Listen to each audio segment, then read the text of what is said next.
နားဆင်သူမိတ်ဆွေများလုံးပဲမင်္ဂလာပါခင်ဗျာမိတ်ဆွေတို့တို့ဒီတစ်ခါတင်ဆက်ပေးမှာကတော့ဆရာလေးယုံမမောင်ဘာသာပြန်ရေးသားထားတဲ့ထောင်ပြေးစပိုင်ဆိုတဲ့စိတ်ဝင်စားပွဲဝတ္ထုဇက်လန်လေးရဲ့အပိုင်း6ပဲဖြစ်ပါတယ်ခင်ဗျာစနေနေ့နနက်တွင်ကျွန်တော်ကနနက်စာဖြစ်ဝဲဥကြောင်နဲ့ကျဲဥကျော်ကိုကိုယ်တိုင်ကြော်လော်ချက်ပြုတ်ပြီးစားခဲ့တယ်ဝဲဥကြောင်နဲ့ကျဲဥကျော်မှာကျွန်တော်၏နေ့စဉ်အာဟာရလိုဖြစ်နေတယ်သို့သောယနေ့နနက်တွင်မူရင်ထဲ၌အလိုလိုပြည့်နေ၍စားသည့်ဆိုရုံများသာစားနိုင်တယ်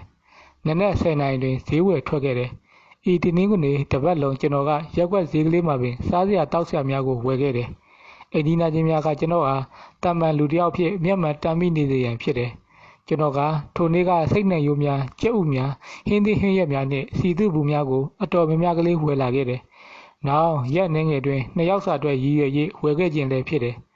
အခန်းသို့ပြန်ရောက်ခဲ့ပြီးတဲ့နောက်ကျွန်တော်ကရှေ့အကြီးတက်တန်းတစ်ထည်နဲ့အတွင်းကပေါင်းပြီးအသည်ခြေအစ်စ်များကိုလဲရဝစ်ခဲ့တယ်။မတော်တဆကျွန်တော်အဖမ်းခံရမည်ဆိုပါကအချုပ်ထဲတွင်မြည်များကြအောင်နေရအောင်မသိသဖြင့်အဝိဇ္ဇာကောင်းများကိုတမင်ရွေးဝဲခဲ့ခြင်းပင်ဖြစ်တယ်။ဤဒီမှာအချုပ်ခံအတွေ့အကြုံကြွယ်ဝနေသောကျွန်တော်တို့လိုထောင်ထွက်များ၏အလေးထားတစ်ခုပင်ဖြစ်တယ်။အလုံးဝိဇ္ဇာဆင်ရင်ပြီးနောက်ကျွန်တော်ကကိုမှန်တဲ့တွင်ကြည့်ကအတော်တာနန်းနေပါကလားထို့သို့မှတ်ချက်ချလိုက်မိတယ်။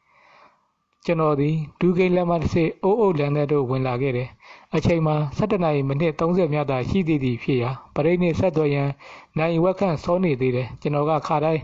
ဝယ်နေကြပန်းဆိုင်မှာကန်တမာခက်ကြီးကြီးတစ်ခိုင်ဝယ်လိုက်ပြီးထိုဆိုင်နှင့်မလှမကန်ရှိမုတ်ဆိုင်တစ်ဆိုင်မှာအသားမုတ်3-4ခုဝယ်လိုက်တယ်။ဤအသားမုတ်မှာကျွန်တော်အတွက်လေးလေစာပင်ဖြစ်တယ်။ကျွန်တော်ကပစ္စည်းများဝယ်ချမ်းပြီးခက်လက်လန်းတွင်ရပ်ထားခဲ့သောကားစီတို့သွားရောက်ကကားရှိကန်တွင်ထိုင်၍အသားမုတ်များကိုစားနေခဲ့တယ်17နာရီထိုးရင်10မိနစ်အလိုတွင်ကျွန်တော်ကထိုနေရာမှထွက်လာခဲ့တယ်။ခါတိုင်းရက်နေရကားရက်သည့်နေရာသို့ရောက်သောအခါ17နာရီထိုးရင်2မိနစ်မြသာလိုတော့တယ်။ကျွန်တော်ကခါတိုင်းလုံနေကြတိုင်းကောင်းကင်ကျိုးပလက်ကိုလဲတက်ပြီးဂန္ဓမာပန်းများအောက်မှလေဒီယိုခလုတ်ကိုဖွင့်လိုက်တယ်။ကျွန်တော်ခေါ်တံကိုပရိတ်ကချက်ချင်းပင်တုတ်ပြန်လိုက်တယ်။ကဲချလီအချိန်တော့ကြာပြီ။ကျွန်တော်ကလေးလေးပင်ပြောလိုက်တယ်။ကျွန်တော်တို့မျှော်လင့်တဲ့နေ့တစ်နေ့ရောက်လာပါပြီဗျာ။အပြင်မှာတော့အားလုံးအဆင်သင့်โอเคပါပဲ။ခမည်းစီကရောဘယ်နဲ့လဲကောင်းတယ်မိုက်ခဲအားလုံးကောင်းပါတယ်ပရိတ်ကလည်းဝမ်းသာအားရပြန်ပြောလိုက်တယ်ဒီနေ့ညအတွက်အစားရအဆင်သင့်ဖြစ်နေပါပြီအချိန်နဲ့အားလုံးအဆင်ချောပါတယ်ခါတိုင်းလို့ဒီညလည်းအားလုံးလို့ရုပ်ရှင်သွားကြည့်ကြမှာတေးကြတယ်ဝါရ2ယောက်လောက်ပဲအဆောက်ကြံလိုက်မယ်ကဲဒီလိုဆိုလဲကျွန်တော်သွားတော့မယ်အစီအစဉ်လောက်ဆက်တွေရှိနေတယ်ညနေ6:00 နာရီတိမှာပြန်ဆက်မယ်6:00 နာရီတိနော်ကောင်းပါပြီစိတ်ချပါဒီတိုင်းဆိုရင်ဒီနေ့ညနေ6:00 နာရီကျော်ပြီးတဲ့နောက်ခမည်းဟာအပြင်လောကမှာကျွန်တော်နဲ့လက်တွဲပြီးလမ်းလျှောက်နိုင်ပါပြီပြီးတော့မှနန်ရိုးကျော်သို့လက်ဖက်ရည်တို့စားတော့ပြီးစတော်ဘယ်ရီရေခဲမုတ်လီမိကြသေးတာပေါ့ဘယ်နဲ့လဲဒါဒီနဲ့တဲပါမလားပရိရေတံကိုကြားလိုက်ရတယ်ခမည်းပြောတာနဲ့ကြောက်ဖြစ်သေးရတော့ကြားလာပြီကဲအားလုံးโอเคနော်โอเคပါဗျာကျွန်တော်ကကားကိုအုပ်လန်တဲ့တွင်ရပ်ထားခဲ့ပြီးအခန်းရှိရာသို့ခြေချင်းလျှောက်ပြီးပြန်လာခဲ့တယ်ကျွန်တော်အခန်းပြန်ရောက်တော့နေ့လယ်10:00 နာရီရှိနေပြီဖြစ်တယ်ညနေ4:00 နာရီခွဲမှာပြန်ထွက်မည်ဟုဆုံးဖြတ်လိုက်ပြီးလက်ဖက်ရည်တိုးတဲကအနားယူနေခဲ့တယ်2နာရီထိုးတော့ကကျွန်တော်ကကျိုးလေကားကိုထုတ်၍စစ်ဆေးကြည့်တယ်ကျိုးလေကားမှာကျွန်တော်ထင်မဲ့ထားသည့်သက်ပို့၍ပေါ့ပါနေသည်ကိုတွေ့ရတယ်ကျိုးလေကားကိုပေ20မြင့်သောအုတ်နံရံကိုကျော်၍ပြစ်ချပေးရ၌အရေးကြီးသည်မှာလေကားတိလှုပ်ထားသည့်ကျိုးများအချင်းချင်းညှိတွယ်လှိမ်ရှုပ်ပြီးလုံထွေးမနေစေရန်ဖြစ်တယ်တို့ဖြစ်ရာကျွန်တော်အခန်းထဲမှာပင်ကျိုးလေကားကိုစနေတကျလက်ထဲတွင်ကင်ပုံကင်နီးပြစ်ပုံပြစ်နီးများကိုလက်တွေ့ဆန်တက်ကြည့်ခဲ့တယ်။တန်တိုင်းကြော်ခန်းကျိုးလေကားကိုအပြစ်လေးချင်းပြီးနောက်စိတ်ချရပြီဖြစ်၍ကျွန်တော်ကပရိတ်အတွက်အဝတ်စားများအသုံးဆောင်ပစ္စည်းများနဲ့တကွာလေဒီယိုနှင့်ရုပ်မြင့်တန်ကြားဆက်ကိုပါအနေသားတကျဖြစ်အောင်စီစဉ်ပေးထားခဲ့တယ်။လေဒီယိုကိုအတန်လိုက်မိအောင်ဖမ်းပေးခဲ့ပြီးခရုတ်ကိုပိတ်ထားလိုက်တယ်။ရုပ်မြင့်တန်ကြားဆက်ကိုလည်းအယုတ်ရောအတန်ပါပီပီတက်တာဖြစ်အောင်ခရုတ်များကိုချိန်ညှိပေးခဲ့တယ်။ထို့နောက်ကျွန်တော်ကကျိုးလေကားကိုလက်ရှုပ်မနေအောင်ဂယူးတစ်ဆိုင်လှိပ်ပြီးစာအိတ်ကြီးတဲဖြစ်တေးတက်ထည့်လိုက်တယ်။ဤစာအိတ်ကြီးမှာပရိတ်အတွက်အဝတ်စားများဝယ်စဉ်ကဆိုင်မှထည့်ပေးလိုက်သည့်စာအိတ်ကြီးပင်ဖြစ်ရာအိတ်ဘေးတွင်ဂျက်ဆင်အဆုတ်ဆိုင်ဟူသောစာလုံးကြီးများပင်ပါနေခဲ့သေးတယ်။ပြီးနောက်ပရိတ်အတွက်ကျွန်တော်နှိတပါသည်ယူသွားရမည့်မိုးကအင်ကြီးအုတ်ထုတ်ငွေဆက်ကူနှင့်အကျွေများထည့်ထားသည့်စာအိတ်တဲအခန်းတော့စသည့်ပစ္စည်းများကိုအားလုံးစစ်ဆေးပြီးနောက်ထိုနေရာမှထွက်လာခဲ့တယ်။ အခါမှထွက်ကနေတွင်မိုက်ကယ်ရေနိုးထံသို့ဖုံးဆက်၍ကျွန်တော်ယခုပင်ကျွန်တော်တို့အစီအစဉ်တိုင်းအလှုပ်ရှားတင်ရန်တွားတော်မူဖြစ်ကြောင်းသတင်းပို့ရင်းနှုတ်ဆက်ခဲ့တယ်။သူနှင့်စကားပြောရတွင်ကျွန်တော်တို့အချင်းချင်းလျှို့ဝှက်သဘောတူထားကြသည့်တိုင်တဦးနှင့်တူနာမည်များကိုလုံးဝမသုံးဘဲထားခဲ့ကြတယ်။9နိုင်ထိုးရန်15မိနစ်လိုသေးတယ်။ကျွန်တော်ကဒူဂိန်လန်တိုင်းခက်မမှန်ရှောက်လာခဲ့တယ်။ကောက်ကင်တစ်ခုလုံးမှာအုပ်ဆိုင်မှုန်ပိုင်းလျက်ရှိပြီးမိုးသေးမိုးမလေးများရွာသည့်ဆိုရုံများဖြင့်ခက်ဖွယ်ဖွယ်ကလေးကြားနေသည်ကိုတွေ့ရတယ်။တကယ်လို့သာဒီမိုးဖွဲကလေးဟာနောက်တနိုင်လောက်ကြာမှတဲကြီးမဲကြီးရွာချလိုက်ရင်ဘလောက်များနေရာကျလိုက်မလဲဟုကျွန်တော်စိတ်ထဲတွင်ကြည်ရည်တွေးလာခဲ့မိတယ်။ထို့နောက်ကျွန်တော်ကအုပ်အုပ်လန်ထဲသို့ဝင်လာခဲ့ပြီးပန်းဆိုင်ရှိတွင်ရက်လိုက်တယ်။ခါတိုင်းကျွန်တော်ဝင်နေကြဂန္ဓမာပန်းကင်မျိုးကုန်နေသည်ဖြင့်ရိုးရိုးဂန္ဓမာပန်းများကိုသာရသလောက်ဝယ်ခဲ့ရတယ်။ပန်းများမှာခါတိုင်းလောက်အယောင်မရင့်ပဲပန်းတူးရောင်ဖြစ်နေပြီးကျိုးလေကထဲ့သားသည့်စက်ကူအိတ်နှင့်ပန်းများကိုဆွဲကာကားရထားသည့်နေရာသို့လာခဲ့ရတယ်။ကားစီသို့ရောက်သောအခါပန်းများကိုရှေ့ကနှင့်ထားလိုက်ပြီးစက်ကူအိတ်ကိုကားနောက်မှပစ္စည်း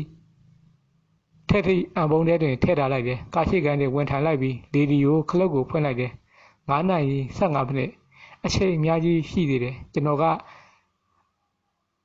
ES တွန်လန်တိုင်းခက်မမှန်မောင်းလာခဲ့တယ်။လမ်းတော်သို့ရောက်သောအခါခိတရက်၍အကဲခတ်လိုက်တယ်။ကျွန်တော်စုတောင်းသည့်တိုင်မိုးမှာစောစောကားထက်ပို၍တဲလာသည်ကိုတွေ့ရတယ်။ကျွန်တော်ကကားပေးမှမှန်ကိုပိတ်ချလိုက်ရတယ်။ကျွန်တော်စိတ်မှာမျော်လင့်ထားသည့်ထက်ပို၍လှုပ်ရှားလာသည်ဟုထင်ရတယ်။ရင်ခုန်နှုံးလည်းမြန်လာတယ်။တထင်းထင်းတထိတ်ထိတ်ဖြစ်သလိုခံစားနေရတယ်။ဒီအချိန်ခါမျိုးတွင်စိတ်ငြိမ်သွားအောင်စီကလက်တောက်လိုက်ရသည်ဟုကြားဘူးတယ်။သို့တော့ကျွန်တော်ကဆက်လိုက်လုံးဝတောက်တတ်သူမဟုတ်။အာကောင်တွေတစ်ဖြည်းဖြည်းလျှောက်လာသည့်အတွက်ဗဇက်ထဲတွင်တခုခုဝါအောင်မှဖြစ်မည်ဟုတွေးလိုက်မိတယ်။သို့ဖြစ်ကားပေါ်မှဆင်းလိုက်ပြီးလမ်းတစ်ဖက်မှာမုတ်ပဲသေးစာရောင်းသည့်ဆိုင်ကလေးရှိရာသို့လာခဲ့တယ်။ချောကလက်ချိုချင်းနှစ်ခုဝယ်၍ပြန်လာပြီးကားထဲဝင်ထိုင်လိုက်တယ်။အတက်နိုင်ဆုံးစိတ်ကိုငြိမ်အောင်ထိန်၍ချောကလက်ချိုချင်းတုပ်ကိုဖြေကာဝါနေခဲ့တယ်။နိုင်ရီကိုငုတ်ကြည့်လိုက်မိတယ်။9နာရီ45မိနစ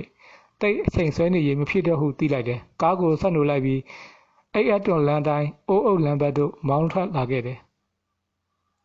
ရှေ့မှာမီးပွိုက်တွင်ကားအသွားလာအတော်များနေသည်ကိုလှမ်းမြင်လိုက်ရတယ်။ယနေ့မှလမ်းစုံလမ်းကွာ၄ဘက်၄လမ်းတွင်ကားများတတိသတန်းကြီးဖြစ်နေသည်။ကျွန်တော်ကားမှာအိုးအုပ်လမ်းပေါ်တွင်ရှေ့နောက်ကားတန်းကြီးတွေရောက်နေတယ်။လမ်းဆောင်တွင်အချက်ပြမီးများရှိနေတော့လဲကားများအသွားအလာများလွန်ပြီးပိတ်နေသည်ဖြင့်အချက်ပြမီးများကိုပင်အသုံးပြု၍မဖြစ်တော့ဘဲရင်ထင်း၍နှစ်ယောက်ကိုယ်တိုင်လက်ပြ၍ကားအသွားအလာထိမ့်ပေးနေကြရတယ်။ကံအားလျော်စွာမီးပွိုက်ကိုကျော်လာခဲ့ပြီးနောက်နိုင်ကိုကြည့်လိုက်ရာ6နိုင်တီတီရှိနေပြီကိုတွေ့လိုက်ရတဲ့ဖြင့်ကျွန်တော်မှာခေါင်းနှမများကြီးသွားမိတယ်။ထောင်ကြီးနယ်ယခုတက်ပိုရိပ်နေသောနေရာတွင်ကားရမဆောက်ခဲ့မိခြင်းအတွက်ကိုအကြီးကျယ်ဒေါပွားနေမိခဲ့တယ်။ယခုလောက်ဆိုရင်ပလိတ်ကကျွန်တော်အတန်ကိုနားဆွင့်ရင်ရင်တထိတ်ထိတ်ဖြစ်နေပြီရောမယ်။ကျွန်တော်ကအုပ်အုပ်လန်တိုင်းလီဘာကိုမတိမတာနေရင်မောင်းလာခဲ့ရာဒူဂိန်လန်တောက်တို့ရောက်ခဲ့တယ်။ဒူဂိန်လန်မှတဖန်အာတက်လာကြီးလန်ဘတ်တို့ခတ်တွတ်လေးချိုးဝင်ခဲ့ပြီးရှေးယုံရှေးရက်သည့်ကွက်လက်တွင်ထိုးရက်လိုက်တယ်။ဤနေရာမှာကျွန်တော်ရက်နေကြဖြစ်၍ထောင်ကြီးထဲမှာပရိတ်ရှိသည့်အဆောင်ကကြီးအစွန်ဆုံးနှင့်တက်နေရပင်ဖြစ်တယ်။ကားကိုဆက်ရက်လိုက်ပြီးသည့်နေ့တပြိုင်တည်းကျွန်တော်ကဗီဒီယိုလေးကိုကောက်ကန်၍လူဝဲသည့်များကိုမဆိုင်မတော့ပြင်ဆင်ရတော့တယ်။ထိုချိန်တွင်အာသိလာကြီးလမ်းတစ်လျှောက်အသားလာလုံးဝရှင်းတော့ဖြစ်နေပြီးမိုးသားမိုးရိပ်များကြောင့်မဲမှောက်နေသည်ဖြစ်ရာခါတိုင်းလိုဗီဒီယိုကိုဂန္ဓမာပန်းများဖြင့်ဖုံးနေတော့ပဲဒီအတိုင်းကင်ထားလိုက်တယ်။အကယ်၍တစုံတရာအန်တရဖြစ်နိုင်သည့်အလားအလာတွေ့တော့မှပန်းများဖြင့်ဖုံးအုပ်ထားလိုက်မည်ဟုစိတ်ကူးထားလိုက်တယ်။ကျွန်တော်ထင်စားသည့်အတိုင်းပင်ပရိတ်ကစိတ်တိတ်တိတ်ဖြင့်ကျွန်တော်ကိုစောင့်နေတယ်။ဟုတ်ကဲ့ကျွန်တော်စောင့်နေတာအတော်ကြောက်သွားပြီကဲအချိန်မရှိတော့ဘူးအခုကျွန်တော်တို့မိတ်ဆွေတွေဟာဗီဒီယိုပေါက်တန်ပေါင်ကိုချိုးပေးဖို့ကျွန်တော်ဘေးနားမှာစောင့်နေတယ်ကြိုက်လေသူ့စီမှာအစင်းသစ်ရှိတယ်အဲ့ဒီတော့ကျွန်တော်သူ့ကိုအလုပ်စခိုင်းလိုက်ရတော့မလားစခိုင်းလိုက်တော့ချလီအခုချက်ချင်းစားဖို့ပြောလိုက်တော့ကျွန်တော်ပြောလိုက်ပြီအခုသူသွားပြီခဏကြာတွင်ပရိတ်ကပြန်ပြောလိုက်တယ်ကောင်းပြီဒါပေမဲ့ခမရသူ့ကိုကြီးနေတော့သူ့အလုပ်လုံးနေတော့တခုခုအန်ဒီရတွေ့ပြီးအနှောက်အယှက်ဖြစ်လာရင်ကျွန်တော်စီကိုချက်ချင်းတင်ဖို့ဒါဟာခမရအတွက်ရောကျွန်တော်အတွက်ပါအချိန်မီလှုပ်ရှားရှိတာလုံနိုင်ဖို့အချက်ပေးတဲ့သဘောပဲနားလဲတယ်မဟုတ်လားနားလဲပါတယ်ကျွန်တော်သူ့လောက်တာကိုစောင့်ကြည့်ပြီးအကြောင်းထူးရင်ပြန်ပြောပါမယ်ဗရေကြီးအတန်ပြတ်သွားတယ်ကျွန်တော်ကအာတိလာကြီးလမ်းတိုင်းကားနောက်ကြီးမှန်တယ်မှလှမ်းကြည့်လိုက်တယ်မှောင်နေမမဲဖြစ်သောလမ်းထိပ်တွင်10စက္ကန့်လျင်ကားတစ်စီးကြခန့်မီးများဖွင့်၍ဖြတ်သွားနေကြသည်ကိုမြင်ရတယ်မိုးမှာစောစောကားတဲ့ပို၍တဲကြီးမဲကြီးရွာနေပြီဖြစ်တယ်ကျွန်တော်ကကားမိုးပေါ်သို့မိုးပေါက်များတစ်ဖြန်းဖြန်းလာရောက်ထိမှန်သည့်အတန်များမှာမကြားကျင်ဆုံးဖြစ်နေတယ် ခဏကြာတွင်ပရိတ်အတန်ပြန်ပေါ်လာတယ်ပြတင်းပေါက်တော့ပွင့်သွားပြီအခုကျွန်တော်အပြင်ထွက်ဖို့အသင့်ဖြစ်နေပြီလုတ်ပုံကင်ပုံမှာမြန်လွန်းလှတယ်ပြတင်းပေါက်မှမှန်ကိုခွဲပြီးတန်ပေါင်ကိုချိုးပစ်ခဲ့သည်မှာအားလုံးစုစုပေါင်း3မိနစ်သာကြာခဲ့တယ်ဤပြတင်းပေါက်အပြင်သို့ထွက်လိုက်သည့်နေ့တစ်ပြိုင်တည်းဘရိတ်မှာပြန်လမ်းမရှိတော့ပဲဖြစ်သွားတော့မည်ကျွန်တော်ထံမှအချက်ပေးလိုက်သည့်နေ့တစ်ပြိုင်တည်းဘရိတ်ကပြတင်းပေါက်ကိုကျော်၍အဆောင်အပြင်သို့ထွက်လာရန်အစဉ်သင့်ဖြစ်နေပြီကျွန်တော်ပါဇက်မှထွက်လာမိစကားတစ်လုံးကသူ့ဘဝတစ်ခုလုံးအဆုံးဖြတ်ပေးမိစကားလုံးဖြစ်နေတယ်သူကကျွန်တော်ထံမှညွှန်ကြားချက်ကိုရင်တထိတ်ထိတ်ပြစောင့်နေပြီဖြစ်တယ်ကျွန်တော်ကသူ့ကိုအမိတ်ပေးရန်အတန်သွင်းခလုတ်ကိုဖွင့်လိုက်တယ်အခိုက်တန့်လေးမှာပင်မော်တော်ကားတစ်စီးရှေ့မီနှလုံးမှာဆူရှာပြင်းထန်လာသည့်မီးရောင်တန်းကြီးနှစ်ခုကအာတစ်လာကြီးလမ်းတစ်လျှောက်လုံးလင်းထိန်သွားအောင်ထောက်ပေါ်လာသည်ကိုအလန့်တကြားတွေ့လိုက်ရတယ်ကျွန်တော်မှမျက်လုံးများပြသွားပြီးရင်ထဲတွင်လည်းဒိန်းကလေးမြည်သွားခဲ့တယ်ကျွန်တော်ကအန်ဒီရတစ်ခုခုနဲ့ကြုံလာရင်ကြိုတင်ကာကွယ်သည့်အနေဖြင့်လေဒီယိုကိုအောက်သို့နှိပ်၍ကင်ထားခဲ့သည်ဖြစ်ရာအဆိုပါကားမီးရောင်ဝင်ကနေပေါ်လာသည့်နေ့တစ်ပြိုင်တည်းလေဒီယိုကိုပေါင်ပေါ်သို့တင်လိုက်ပြီးကျွန်တော်ဘေးမှဂန္ဓမာပန်းများဖြင့်ဖုံးအုပ်လိုက်မိတယ်ဂန္ဓမာပန်းများကိုငုပ်၍နမ်းကျင်အောင်စောင့်နေလိုက်တယ်အဆောင်ကုန်ဖွင့်ထားသောကာမီးရောင်မှာထိန်လင်းနေပြီးကျွန်တော်ကားစီတို့တဖြည်းဖြည်းနီးလာတဲ့နေအမြမှာကျွန်တော်မျက်စိများကျိန်းကဘာကိုမှမမြင်ရအောင်ဖြစ်နေခဲ့တယ်ထိုကားကကျွန်တော်ကားနီးတို့ရောက်လာပြီးကျွန်တော်ကားဘေးမှခက်မှန်မှန်ခက်ပြပြကြော်ဖြတ်မောင်းသွားခဲ့သည့်ကုန်တင်ကားကြီးတစ်စီးဖြစ်နေသည်ကိုတွေ့လိုက်ရတယ်သို့သောကျွန်တော်ကမတင်ကားစရာဖြစ်မိဆိုသည်ဖြင့်ကားမောင်းသူကိုမောမကြည့်ပဲအိန္ဒြေရရဖြင့်နေလိုက်တယ်ကုန်တင်ကားကြီးကတဖြည်းဖြည်းဝေးသွားပြီးအမောင်တို့ထဲဝင်ရောက်ပျောက်ကွယ်သွားတယ်ကျွန်တော်မှယခုမှတပ်ပြင်ချနိုင်ပြီးလက်ထက်မှလီဒီယိုခလုတ်ကိုဖွင့်လိုက်တယ်ခမရအဲ့ဒီမှာပဲရှိနေသေးလားကျွန်တော်ကအတန်ကိုမနေထင်း၍မေးလိုက်တယ်ရှိပါတယ်ဒါထက်ခမရဘာဖြစ်သွားလို့လဲပရိတ်ကပြန်မေးလိုက်တယ်ကုန်တင်ကားတစ်စီးဖြုတ်ကနေဖြတ်မောင်းသွားလို့ပါအခုတော့သွားပါပြီ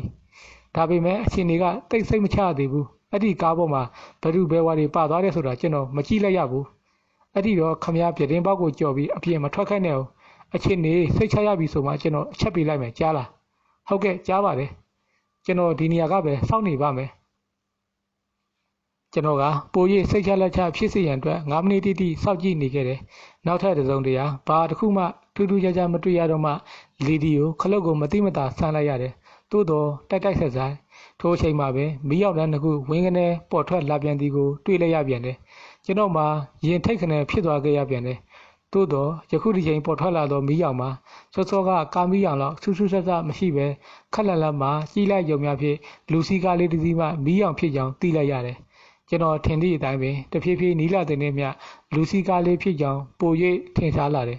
ကျွန်တော်စိတ်ထဲတွင်ဤကားလေးကစောစောကကုန်ကားကဲသို့ပင်ကျွန်တော်ကားကိုကြော်မောင်းသွားလိမ့်မည်ဟုထင်မဲ့၍ကားလာနေသည်ကိုလုံးဝဂရုမစိုက်ပဲဘာတိဘာသာနေလိုက်တယ်သို့တော့ကျွန်တော်ထင်သလိုမဟုတ်ပဲထိုကားလေးကကျွန်တော်ကားနဲ့မလှမ်းမကမ်းဆယ်ကိုက်ခန့်အကွာတွင်လာရက်သည်ကိုတွေ့လျက်တစ်ဖြစ်အတော်ကလေးတတိကောက်ဖြစ်သွားမိတယ်ကျွန်တော်မှရုတ်တရက်အကြံရကြက်ပြီးမြည်တို့လို့ရမယ်မသိအောင်ပင်ဖြစ်သွားခဲ့ရတယ်စောစောကလောက်အထိတ်တလန့်မဖြစ်မိတော့လဲအနှောက်အယှက်ဖြစ်နေတယ်ဧကနာစေးရုံလူပေါ်မှာလာမေးသူများဖြစ်မည်ဟုတထိတ်ချတွက်လိုက်မိတယ်သို့တော့တဲတဲမဲမဲရွာနေသည့်မိုးထဲတွင်ထိုကားလေးမှာမီးများအလုံးပိတ်ထားပြီးဘာတစ်ခုမှလှုပ်လှုပ်ရှားရှားမတွေ့ရသဖြင့်စိတ်ထဲကတန်တရားဖြစ်လာမိတယ်ကျွန်တော်ကလက်ပတ်နိုင်ကြီးကိုငုပ်ကြည့်လိုက်တယ်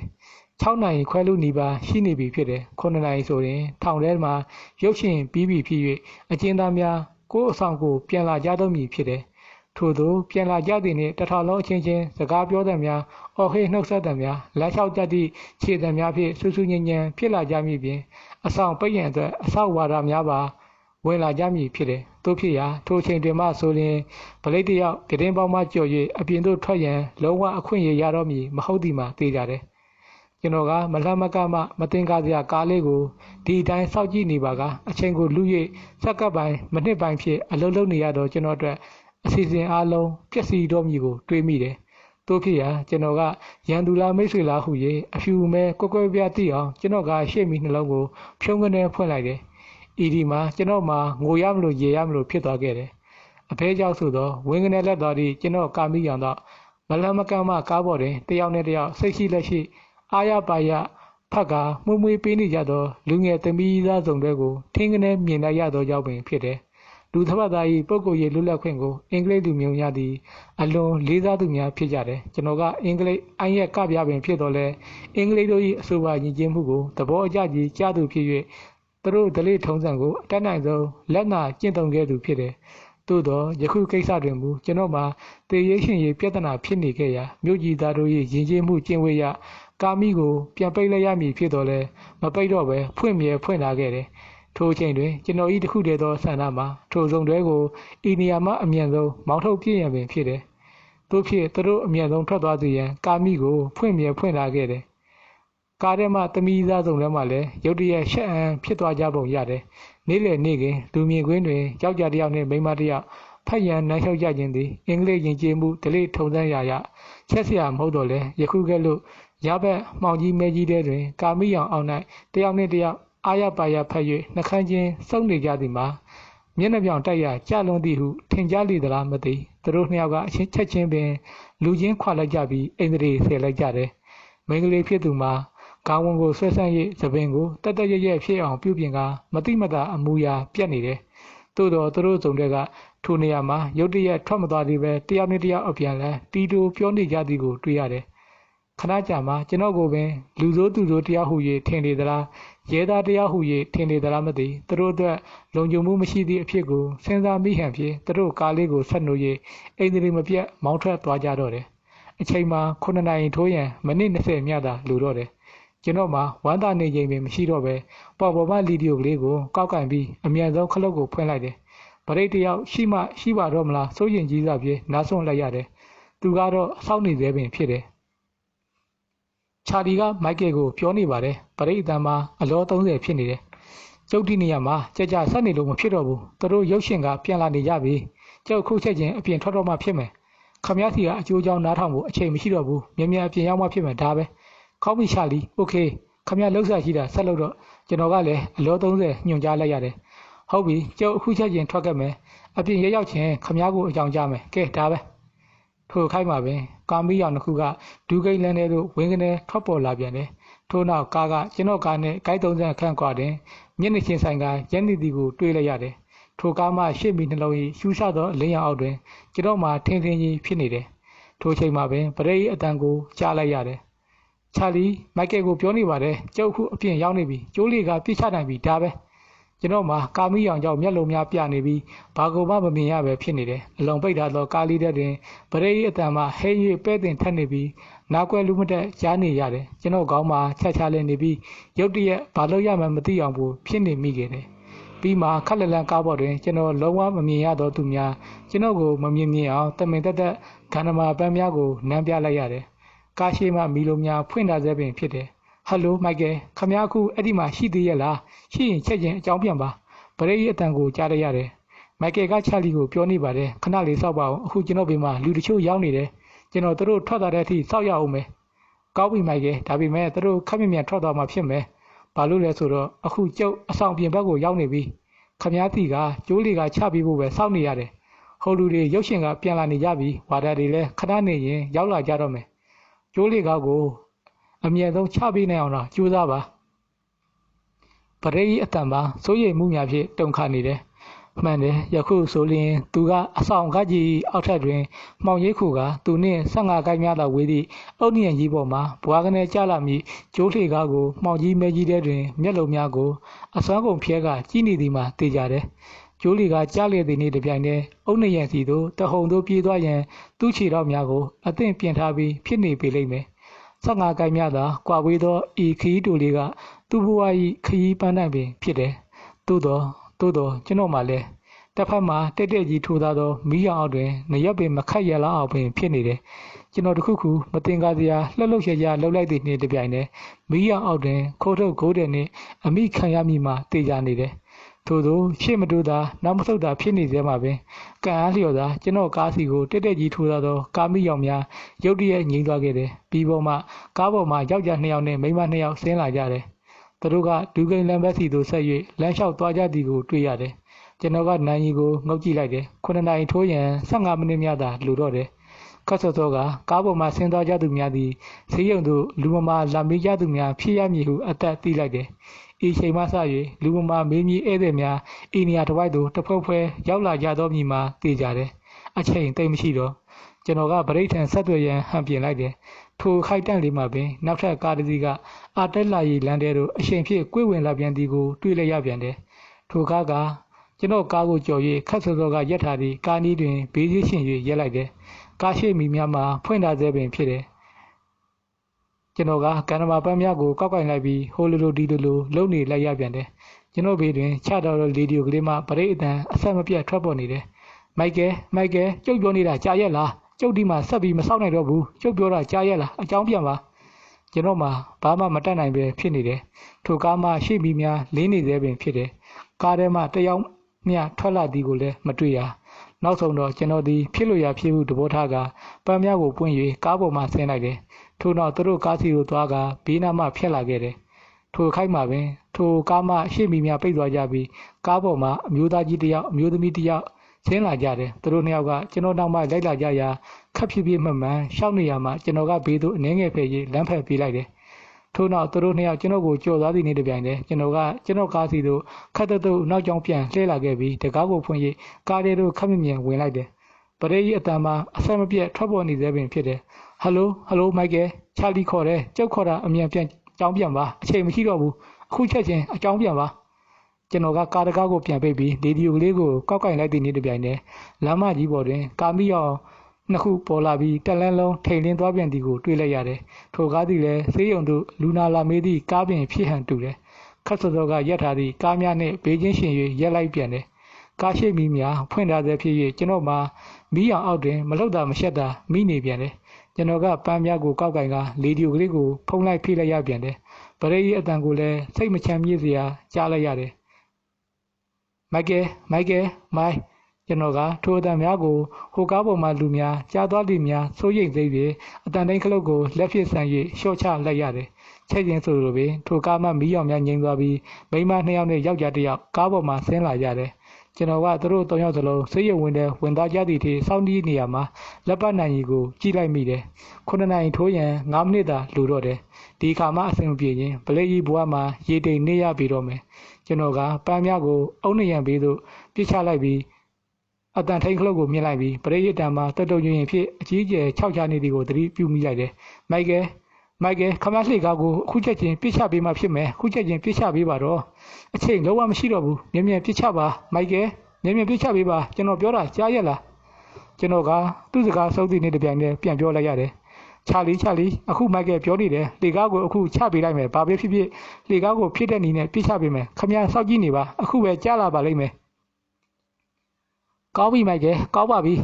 အခုချက်ချင်းမြန်ပြစ်ချပေးပါအချိန်မရှိတော့ဘူးကျွန်တော်အစင်အသစ်စောက်ကြည့်နေပါတယ်အမြန်ဆုံးသာပြစ်ချလိုက်ပါဒါနောက်ဆုံးခွင့်ရပဲကျွန်တော်ကကားပေါ်မှာဆင်းလိုက်ပြီးကားနောက်မှအံဖုံးကိုဖွင့်၍အထဲမှကျိုးလေကားအိတ်ကိုဆွဲယူလိုက်တယ်ပြီးမှကျိုးလေကားကိုဂယုတစိုက်ကင်ကအုတ်နရံအနီးသို့ကတ်လိုက်တယ်လက်ထဲမှကျိုးလေကားကိုချိန်ဆရင်အုတ်နရံကိုမော့ကြည့်လိုက်ရာခါတိုင်းခက်လန်လန်မှမြင်နေကြကြည့်နေကြနဲ့မတူတော့ပဲအုတ်နရံမှာပိုရိပ်မြင့်နေသည်ဟုထင်လိုက်မိတယ်ကျွန်တော်ကကိုမရေမရာမသေးမကြဖြစ်နေတဲ့ဖြစ်ရှေ့ဆက်ကောင်းပေါ်မှတစ်စင်ကားခောက်မှုပေါ်သို့တက်လိုက်တယ်ဤသို့ဆိုရင်ကျွန်တော်အရက်နဲ့ကားခောက်မှုအမြင့်ကြောင်ထောင်နေရမှာကျွန်တော်ခေါင်းပေါ်တွင်အတော်ကလေးနီးကပ်နေသည်ကိုတွေ့ရတယ်သို့သောအကယ်၍သာယခုချိန်တွင်စောကလိုကာမီရောင်တစ်ခုခုဖြင့်ထိုးလိုက်ပါကထောင်နေရန်ဘေးမှကားပေါ်တွင်မတက်ရက်ကလက်ထဲတွင်ကျိုးလေကကင်ထားလျက်သာဖြစ်နေသောကျွန်တော်မှာကြားရှိမှောက်လျက်တည်းသည့်အဖြစ်ထက်ပို၍ဆိုးမှတေကြသည်သို့သောကျွန်တော်မှာပြန်လန်းမရှိတော့ပေဖြစ်၍ပေါက်သည့်နှစ်ဘူးမထူတော့ဟုသဘောထားကလက်ထဲမှကျိုးလေကားစားကို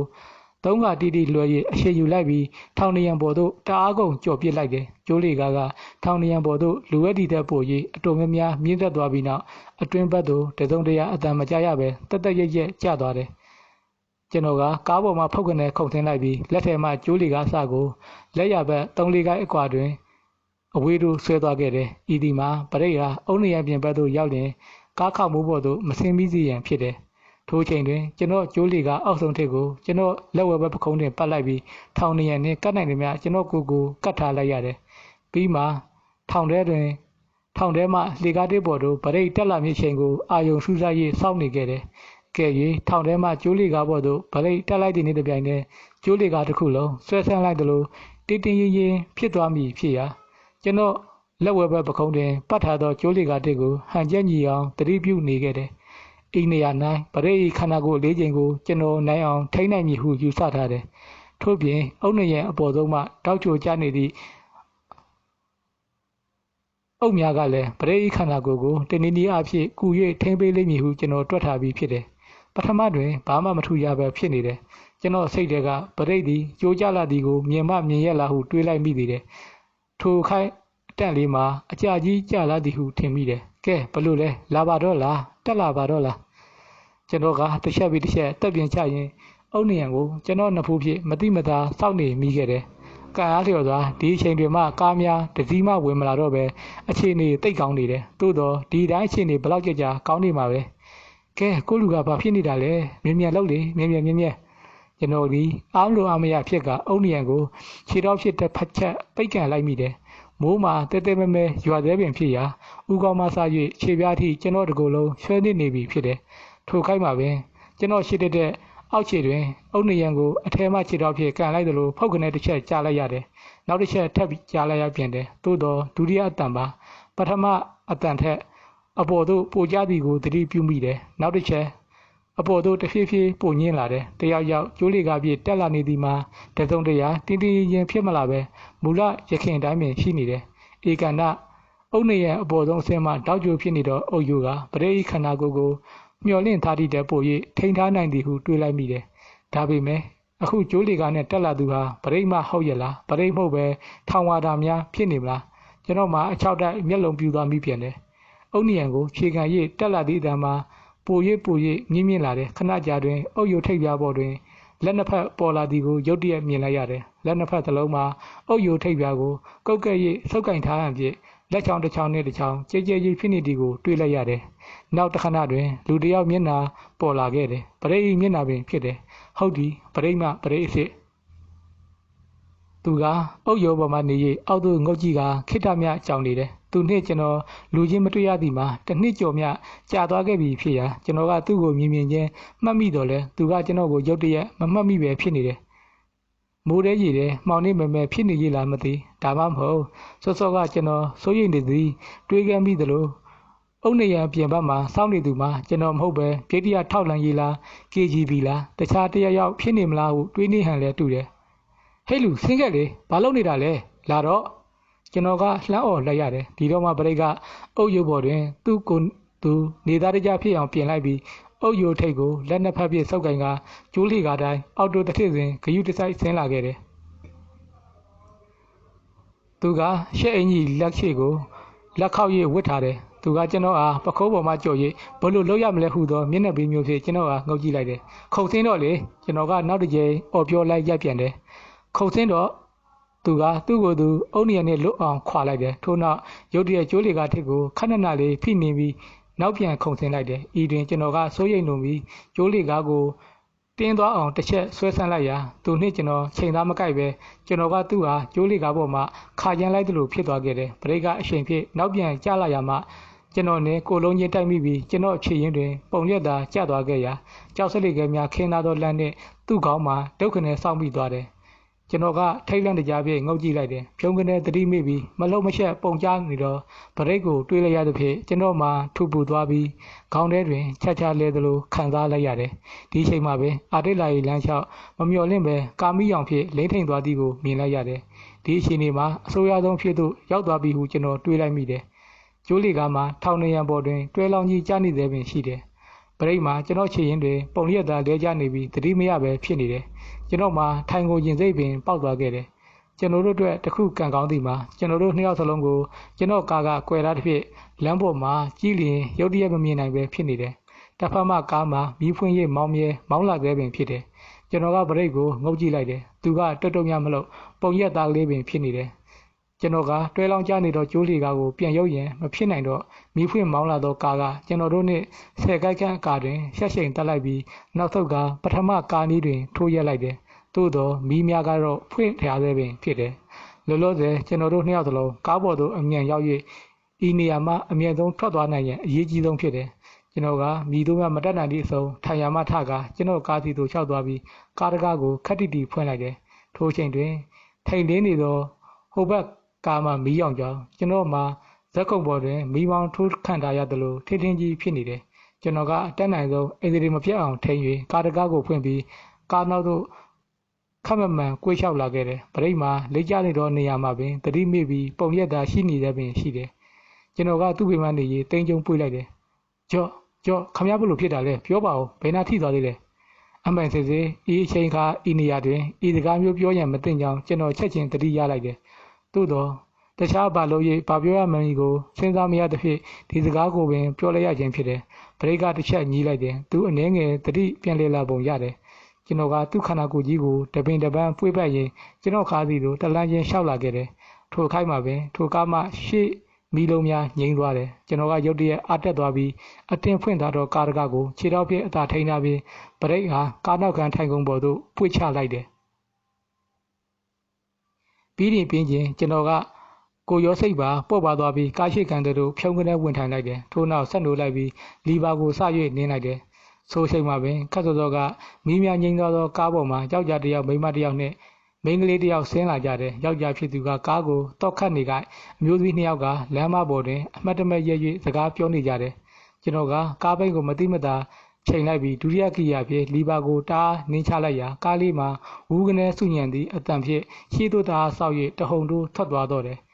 ဤတွင်လမ်းပေါ်တွင်ရဲစကားပြောနေကြသည့်အမျိုးသမီးနှစ်ယောက်မှာရုတ်တရက်စုညံသောအတန်နှင့်သူတို့စီသို့တက်တက်ကြီးမောင်းလာသည့်ကားကိုမြင်လိုက်ရသဖြင့်အာကနေထိတ်လန့်နေကြအော်ကလမ်းဘေးသို့ခုန်၍ရှောင်လိုက်ကြတယ်ကျွန်တော်ကသူတို့၃ယောက်ကိုဂယုဆိုင်ကြည့်မနေပဲအချိန်ဖြင့်မောင်းထွက်လာခဲ့တော်လဲသူ့ကားကိုတောက်ခတ်နေသောယောက်ျားကြီးကကျွန်တော်ကိုထိတ်လန့်အော်သည့်မျက်နှာဖြင့်ကြည့်နေသည်ကိုသတိထားလိုက်မိတယ်ကံအားလျော်စွာဤအချိန်တွင်မှအာတက်လာ၏လမ်းမှာကားရောလူရောအသွာလာရှင်းနေသည်ဖြစ်ရာကျွန်တော်ကသစုံတရာအနောက်ရှက်မတွေ့ရပဲဒူးကိန်းလမ်းဘက်သို့ချိုးဝင်လာခဲ့တယ်ထိုအချိန်တွင်ဗရိတ်မှာကောက်ကောင်းကြီးသတိပြန်ရလာပြီးကားနောက်မှာထိုင်ကုန်ပေါ်တွင်မှီ၍ထိုင်လိုက်လာသည်ကိုတွေ့လိုက်ရတယ်ဘယ်လိုလဲကျော်ကောင်းသွားပြီလားကျွန်တော်ကနောက်သို့လှမ်းမကြည့်ပဲကားမောင်းရင်းကလှမ်းမေးလိုက်တယ်ကောင်းသွားပါပြီကောင်းသွားပြီဗရိတ်ကပြန်ဖြေလိုက်တယ်သို့တော့သူ့အတန်မှာဆော့ဆော့ကအရှိန်မပြေသေးပဲတော်တော်ရင်ရင်ဖြစ်နေသေးပင်ဖြစ်တယ်အဲ့ဒီထိုင်ကုန်ပေါ်မှာခမည်းဘေးမှာမိုးကအင်ကြီးနဲ့အုတ်ထုတ်ရှိတယ်အဲ့ဒါတွေကိုဝတ်ထားရင်ကောင်းမယ်ထိုချိန်မှာပင်မိုးမှာအတော်ပင်တဲတဲမဲမဲရွာနေပြီဖြစ်၍ကျွန်တော်ကားကိုမိုးဆက်မိုးပေါများလာရောက်ထိမှန်သည့်အတန်မှာတပြုံပြုံတပြန်ပြန်ဖြစ်စုညံလျက်ရှိတယ်အထူးသဖြင့်ကားရှိမှန်တွင်မိုးဆက်များဆက်မပြတ်ပတ်ဖြန်းနေသည်ဖြင့်အရေးထဲတွင်မှရေတုပ်သည့်ဝိုင်ပါမှာဘာကြောင့်မှမသိရပဲရက်သွားသည့်အတွက်ကားရှိသို့ဘာမှကြည့်မရပဲဖြစ်နေတယ်။သို့ဖြစ်ရာကျွန်တော်ကလက်ဝဲပဲလက်ဖြင့်ရှေ့မှန်ကိုလှမ်းတုပ်လိုက်တယ်။ဤတွင်မှဖြုံကနေကျွန်တော်ကားရှိတဲ့တွင်အခြားကားတစ်စီးကိုမမျှော်လင့်ပဲတွေ့လိုက်ရတဲ့ဖြင့်ကျွန်တော်ကဗရိတ်ကိုစောင့်နေလိုက်ရတယ်။သို့တော့အတော်ကလေးနောက်ကျသွားပြီဖြစ်ရဲ့။ထိုနေရာတွင်လမ်းဖြတ်ကူးရန်အတွက်မြင်းကြားရှိနေတယ်။ရှေ့မှကားကမြင်းကြားကိုဖြတ်ကူးသည့်ခီးသည်များအတွက်သူ့ကားကိုအချိန်တက်ရရက်ပေးလိုက်ခြင်းဖြစ်တယ်။ကျွန်တော်ကမူမြင်းကြားကိုလည်းသတိမထားမိထိုကားကိုလည်းမမြင်ပဲရုတ်တရက်ကြောက်ဝါလန့်အဖြစ်ပရိတ်အလိုက်ခြင်းဖြစ်ရာကားပိတ်များတုတ်ခနဲဖြစ်သွားပြီးမိုးရေများဖြင့်ပြောင်ချောနေသည့်လမ်းပေါ်တွင်ဘိန်းချော်သွား၍တခါတည်းဆက်ပါရက်သွားခဲ့တယ်။ကျွန်တော်ကမျက်လုံးများပြူသွားပြီးရှေ့မှန်ကိုနောက်တစ်ကြိမ်လက်ဝါဖြင့်တုပ်လိုက်ပြီးမိုးရဲရည်တဲ့အပြင်ကိုလှမ်းကြည့်လိုက်မိတယ်။မြင်းကြားကိုဖြတ်ကူးသူများကုံတလောက်ရှိနေတော့လဲကျွန်တော်ရှေ့မှကားမှာတစုံတရာလှုပ်လှုပ်ရှားရှားမရှိသေးပဲရက်မြဲရက်နေတယ်ကျွန်တော်ကလက်ဝဲလက်ကိုလှမ်းကြည့်လိုက်ရာနံပါတ်9ပတ်တကမှတ်တိုင်တွင်လူ40ခန့်တန်းစီနေသည်ကိုမြင်လိုက်ရတယ်ထိုလူတန်းကြီးမှာကျွန်တော်ကားနဲ့နှစ်ကိုက်တောက်ကဲများသာလှမ်းသည်ဖြစ်၍ရုတ်တရက်ဘိန်းချော်ရရက်သွားသောကျွန်တော်ကားစီသို့အားလုံးလူစိုက်ကြည့်လာနေကြတယ်ကျွန်တော်ကားနဲ့အနီးဆုံးဖြစ်နေသောလူရှုံမှာကားထဲမှာကျွန်တော်နဲ့ဗရိတ်ကိုငုတ်ရိပ်များပင်ကြည့်နေလိုက်သေးတယ်ကျွန်တော်ကဆက်နိုးသည့်ခြေနှင်းကိုနင်း၍နှိုးကြည့်လိုက်ပြန်တယ်ဘာသာမှပေါ်မလဲပဲဒီတောက်ကမြင်မကားကဘာဖြစ်လို့နှိုးမရတာလဲကျွန်တော်ပါးစပ်မှာလှုပ်ခနဲ့អော်လိုက်မိတယ်ဗရိတ်ကနောက်ထိုင်ကုန်မှာရှေ့သို့အနှင်းငယ်ကုန်းကြီးပြောလိုက်တယ်ဖြည်းဖြည်းလှုပ်ပါရှောင်းသူကတီတီငင်ငင်ဖြစ်ပြောလိုက်တယ်အေးဆေးဆေးလှုပ်ပါဘာပဲဖြစ်ဖြစ်ခေါင်းအေးထားမှဖြစ်မယ်သူ့စကားမှာအပြောလွယ်သလောက်အလောက်ခတ်နေတယ်ကြည့်ကျွန်တော်ကားနောက်တွင်တခြားကား3-4စီးရောက်လာပြီးစီတန်းနေကြပြီဖြစ်တယ်မိပိုက်တင်ဆက်ရက်သွားသည့်ကျွန်တော်ကားမှာအခြားကားများလိုရိုးရိုးသားသားမောင်းလာသည့်ကားမဟုတ်ဒီကားပေါ်တွင်ထောင်တန်း42နှစ်ကြာနေသောစပိုင်တယောက်ကိုပူပူနွေးနွေးထောင်ထဲမှတိတ်တဆိတ်ခေါ်ထုတ်လာသည့်ကားဖြစ်နေတယ်သို့သောခေါင်းအေးထားသောပရိတ်တွေထားရကြိုနဲ့သည်ဟုဆိုရမည်ဖြစ်တယ် အဘဲကြောင့်ဆိုတော့နောက်တစ်ကြိမ်နှိုးလိုက်ရတဲ့ဆက်နှိုးသွားသည့်ပင်ထိုချိန်မှာပင်ရှေ့ကားကမြင်းရားကိုခတ်မမှန်လှည့်ရိပ်ဖြတ်မောင်းသွားတော့ကြောင့်ပင်ဖြစ်တယ်ကျွန်တော်လည်းဟန်မပြတ်ခက်တီတီမောင်းထွက်လာခဲ့တယ်ခက်လန်လန်ရောက်၍ကာရောလူရောရှင်းလောက်တဲ့နေရာတွင်ရှေ့ကားကိုကြော်တက်ကဆက်ရှိန်ကိုမြင်၍မောင်းလာခဲ့တယ်ထိုနေ့ကကျွန်တော်စိတ်ကိုစမ်းနေလားဖြစ်စမ်းနေ၍လားမသိအချိန်ဖြစ်မောင်းလာတော့ကျွန်တော်မှာခဏအကြာတွင်ရှေ့ခက်လန်လန်မှမီးပွိုက်တင်ရဲရဲနီနီတော့အချက်ပြမီကိုမြင်လိုက်ရပြန်တယ်ဟာဒီမီးပွိုက်ကလုတ်ပြန်ပြီရှောင်းတိတ်မလို့ပါနဲ့ပရိကသတိပေးလိုက်ပြန်တယ်ဖြည်းဖြည်းသာလောက်ပါဒီအချိန်နေရောက်မှတော့ကိုရုကာရနဲ့ဆူဆူရွရွမဖြစ်အောင်တတိထားမှာပေါ့ပရိသတိပေးချက်မှာတန်ဖိုးရှိလာတယ်ကျွန်တော်ကမီးပွိုက်ကိုခုံပြန်ကြော်လွားစရာမလိုပဲထိုးနေရလို့ကျွန်တော်မရောက်မီပင်မီးနီမှမီးစိမ်းဖြစ်သွားတယ်မီးပွိုက်ကိုအချိန်မပြတ်ဖျက်ကျော်လာခဲ့ပြီးလက်ဝဲဘက်သို့ချိုးလိုက်တယ်ဒီတစ်ခါနော့ပိုလမ်းမှမီးပွိုက်များအစဉ်သစ်စိမ့်နေသည်ကိုတွေ့ရတယ်ထိုမှတစ်ဆင့်လက်ရဘက်သို့ကွေးလိုက်တယ်ရှေ့တွင်ဗာမီးပွိုက်မှမရှိတော့နောက်ကြီးမှန်ကိုလှမ်းကြည့်လိုက်တယ်ကျွန်တော်တို့နောက်တွင်ဘာကားမှမတွေ့ရဘဲတကောင်တမိမှလိုက်လာသည်ကိုမမြင်ရဒီတော့မှကျွန်တော်ကဗရိတ်ကိုမှားစရာရှိသည်များကိုမှားလိုက်ရတယ်ကျော်ကျွန်တော်ကကားကိုရှေ့ကိုကြည့်၍မောင်းလာရင်းကဗရိတ်ကိုလှမ်းပြောလိုက်တယ်ကျွန်တော်ပြောထားတဲ့အတိုင်းမိုးကအင်ကြီးဘဲဘဲအိတ်ထဲမှာတော့တော်ညောင်ရှိတယ်ပတ်စံထည့်ထားတဲ့စာအိတ်ကတော့ညာဘက်မှာဖုန်းနံပါတ်တွေရေးထားတဲ့စာရွက်ကလေးလဲအဲ့ဒီစာအိတ်ထဲမှာတွေ့နိုင်မယ်နံပါတ်ကိုအမှန်တမ်းသိအောင်လုပ်ဖို့ကလွယ်ပါတယ်ရှင်းရှင်းလေးစာရွက်ပေါ်မှာရေးထားတဲ့ဖုန်းနံပါတ်တွေထဲကကဏ္ဍတစ်လုံးစီကိုနှုတ်လိုက်ရင်နံပါတ်အမှန်ဖြစ်လာလိမ့်မယ်အဲ့ဒီထဲမှာ9ရေးထားရင်4 8ရေးထားရင်9ပဲနားလည်တယ်မဟုတ်လားနားလည်ပါတယ်ရှင်းပါတယ်ခမည်းလိပ်စာကတော့အမှတ်28ဟိုင်းလီပါလမ်းပဲအခုကျွန်တော်ခမည်းကိုအဲ့ဒီခေါ်သွားမယ်ကျွန်တော်ကအောက်စဖို့ပန်းကျင်ထဲသို့ဝင်လာခဲ့ပြီးဟိုင်းလီပါလမ်းနဲ့ကိုင်း20ခန်းအကွာတွင်ကားကိုရက်လိုက်တယ်ပြီးတော့နောက်သို့လှည့်၍ဗရိတ်အားကြီးလိုက်တယ်ကျွန်တော်မှတန်းတော်အဖြစ်ကြက်တည်တည်သွားခဲ့တယ်ဘာကြောင့်ဆိုတော့ဗရိတ်မျက်နှာတစ်ခုလုံးခေါင်းမစီကျနေသောတေးများဖြင့်မြင်မကောင်းရှုမကောင်းအောင်ဖြစ်နေသောကြောင့်ပင်ဖြစ်တယ်ပရိတ်ဤကောင်းတဲ့နှစ်ဖူးမှဒဏ်ရာများမှသွေးထွက်လွန်နေပြီဖြစ်တယ်ဒီတိုင်းဆိုရင်ပလိတ်ကသူ့ခန်းသူတယောက်တည်းသွား၍မဖြစ်တော့ပြီဟုကျွန်တော်သိလိုက်တယ်ကဲကျော်အစီအစဉ်တော့တစ်မျိုးပြောင်းရလိမ့်မယ်ကျွန်တော်ခမရနဲ့တူလိုက်လာခဲ့မယ်ကားကိုနောက်ပြီးမှတင်နေရသွားထားတော့မယ်ကဲသွားစို့ကျွန်တော်တို့ကားပေါ်မှာဆင်းခဲ့ကြတယ်အပြင်တွင်မိုးမှတဲကြီးမဲကြီးရွာနေသေးဖြစ်၍လမ်းပေါ်တွင်လူတစ်ယောက်မှမတွေ့ရပဲရှင်းနေတယ်ခမည်းစီကတော့ကျွန်တော်ကိုပေးရင်ကောင်းမယ်ထင်တယ်ကျွန်တော်ကပရိသတ်မှတော့ကိုပြန်တောင်းလိုက်တယ်သူကလက်ဝဲပဲလက်ဖြစ်မိုးကအင်ကြီးအိတ်ကိုနှိုက်ရန်ဟန်ပြင်လိုက်တယ်သို့တော့သူ့လက်မှာလှုပ်ရမရပဲကိုရုကာရဖြစ်နေသည်ကိုတွေ့ရတယ်ခမည်းလက်အစ်စ်လွယ်သွားပြီထင်တယ်ကျွန်တော်ကစိုးရိမ်နေသည်မေးသွားတယ်အစ်စ်လွယ်ရုံတင်မဟုတ်ဘူးကျိုးများကျိုးသွားလားမပြောတတ်ဘူးပရိတ်ကသူ့ဘယ်လက်ကိုမြှောက်ကြည့်လိုက်တယ်ထင်သည့်အတိုင်းပင်ဖြစ်တယ်လက်ကဝေးတစ်ခုလုံးကြောင်ကိုင်းနေပြီးလက်ဖွာနဲ့လက်ငါးကြောင်စလုံးပုံပြက်ပံပြက်ဖြစ်တွဲလောင်ကျနေသည်ကိုတွေ့ရတယ်ဟုတ်တယ်ဗျို့ကျိုးသွားတာသိကြတယ်တို့ဖြင့်ကျွန်တော်ကိုယ်တိုင်သူ့မိုးကအင်ကြီးအိတ်ထဲမှာတော့ကိုနှိုက်ယူလိုက်ရတယ်လက်ကတော်တော်နာနေသလားတိတ်တော့မနာပါဘူးထုံစလိုလိုဖြစ်နေတယ်ကျွန်တော်တို့နှစ်ယောက်ဒီဟိုင်းဒီပါလမ်းထဲသို့စကားမပြောဘဲရှောက်လာခဲ့ကြတယ်ခဏအကြာတွင်ပရိတ်ကကျွန်တော်ဘက်သို့လှမ်းကြည့်လိုက်ပြီးဒီမဲ့ရှောင်းသူကကျွန်တော်မျက်နှာကိုစိုက်ကြည့်ရင်ပြောလိုက်တယ်ခမည်းဟာတကယ်ချီကျူးလီသားစရာကောင်းတဲ့လူပါပဲဗျာသူ့အတန်းမှာခံစားမှုဖြစ်လှက်လိုက်လဲဖြစ်နေတယ်ကျွန်တော်ကတစ်ချက်ရေးလိုက်တယ်ဒါတွေကိုနောက်မှပြောကြတာပေါ့လောလောဆယ်တုတ်ဆက်ရှိတာတွေအရင်လောက်ရအောင်ဆိုကျွန်တော်ကလမ်းထဲတွင်လူတစ်ယောက်မှမတွေ့ရပဲအိမ်နံပါတ်28သို့ရောက်လာခဲ့ကြတယ်ကဲရောက်ပါပြီဒီအိမ်မှာပဲကျွန်တော်ကပြောလိုက်တယ်တိတ်ခန်းခန်းနာနာကြီးတော့မဟုတ်ဘူးပေါ့တက်နိုင်တဲ့လောက်ကြိုးစားပြီးရှာထားရတဲ့အခန်းပါပဲဒါပေမဲ့ဒီနေရာမှာခဏပဲနေရမှာပါကဲခမရအတွက်အဝိဇ္ဇာတွေအဲ့ရပေါ်မှာဆင်သစ်ပဲကျွန်တော်ကတန်းခွေမီးပြိုကိုဖွင့်ပေးလိုက်တယ်အိမ်သားနဲ့ရေချိုကန်ကတော့ဟောဟုတ်မှာပဲပရိတ်ကမိုးကအင်ကြီးနဲ့အုပ်စုကိုချွတ်လိုက်တယ်ရေချိုကန်ထဲဝင်သွားတယ်ခဏအကြာတွင်ကျွန်တော်ကအခန်းအလဲတဲတဲ့တွင်မီးရအောင်တွင်ထောင်ကျအကျဉ်းသားများဝတ်သည့်မိခိုးရောင်ဘောင်းဝီရှည်ရှက်လက်ရှည်အစင်းကြီးဖြင့်ရက်နေသောပရိတ်ကိုအမှတ်မထင်စိုက်ကြည့်နေမိတယ်ပြီးတော့ခေါင်းကိုမတိမတာရမ်းမိတယ်ကျော်ကျွန်တော်ဖြစ်အခုဒီခန်းထဲမှာခမည်းရောက်နေတယ်ဆိုတာယုံတော့မယုံနိုင်ဘူးတကယ်ပါပဲဗျာကျွန်တော်စိတ်ထဲမှာဘိုလ်ချုပ်နေစဉ်ကြေးရုပ်ထုပေါ်ကနေပြီးတော့နှစ်ထပ်ဘတ်ကားတစ်စင်းကိုငုတ်ကြည့်နေရတယ်လို့ပဲလုံးဝမယုံနိုင်စရာမရှိဘူးပရိတ်ကလည်းအတန်ထွက်အောင်ရေလိုက်တယ်ကျုပ်ကိုယ်တိုင်လည်းကျုပ်ကိုကျုပ်မယုံနိုင်အောင်ဖြစ်နေတယ်ဗျထို့နောက်ကျွန်တော်ကတော့သွဲမှ အိမ်ရှိခံတော့တစ်ချောင်းကိုဖြိုးယူလိုက်ပြီးကြံတော့နှစ်ချောင်းကိုပရိယာပြန်ပေးလိုက်ပြီးကဲကျွန်တော်ကားကိုတနေရာမှာတွားထားရအောင်မယ်ကျွန်တော်သွားနေတော့အိမ်ရှိတကားကိုတော့ပိတ်ထားပါကျွန်တော်ပြန်လာရင်အိမ်ရှိတကားကို၃ချက်ခောက်ပြီးအချက်ပေးလိုက်မယ်ဟုတ်လားခမည်းသွားမှာကတိတ်ကြမှာလားတနိုင်တော့တော့ကြာလိမ့်မယ်ကျွန်တော်ကပြန်ပြောလိုက်တယ်ဘာဖြစ်လို့လဲဆိုတော့အခုပြင်မှာရှိနေတဲ့ကားကိုဒီအိမ်နဲ့ဝေးနိုင်တဲ့များအဝေးဆုံးနေရာကိုတွားထားမှဖြစ်မယ်ပြီးတော့ဒီကားကထောင်ပြေးမှုနဲ့ပတ်သက်တယ်လို့ထင်စရာမရှိဘူးပဲထားအောင်ဒီနေ့ညလန်ဒန်နောက်ပိုင်းမှာလူတွေတော်တော်များများအတွက်အတော်ကလေးမျက်စိနှောက်စရာဖြစ်ခဲ့တယ်မဟုတ်လားကဲကျွန်တော်သွားမယ်ပြီးမှပြန်တွေ့ကြတာပေါ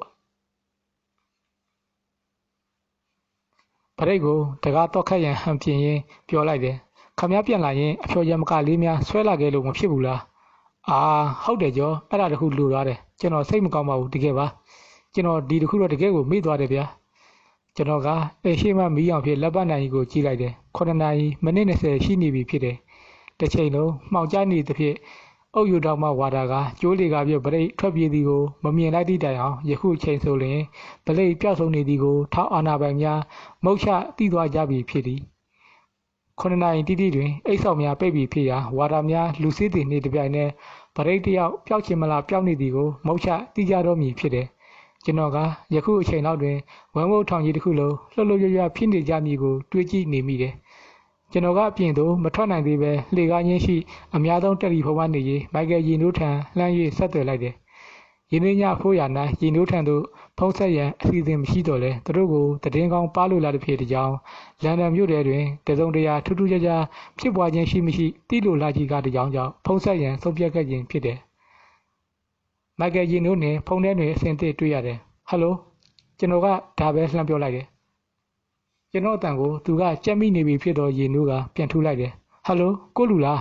သူ့အတန်မှာတခုခုမေးလို့သည့်လေတံမျိုးဖြစ်နေတယ်ယခုချိန်ဆိုရင်ကျွန်တော်တို့ကိစ္စအလုံးပြီးစီးနေပြီကိုသူသိထားပြီဖြစ်တယ်ဘယ်နဲ့လဲခမည်းနေကောင်းရဲ့လားကျွန်တော်ကစကားပြန်ရေးခေါ်လိုက်တယ်မဆိုးပါဘူးကောင်းပါတယ်ခမည်းရော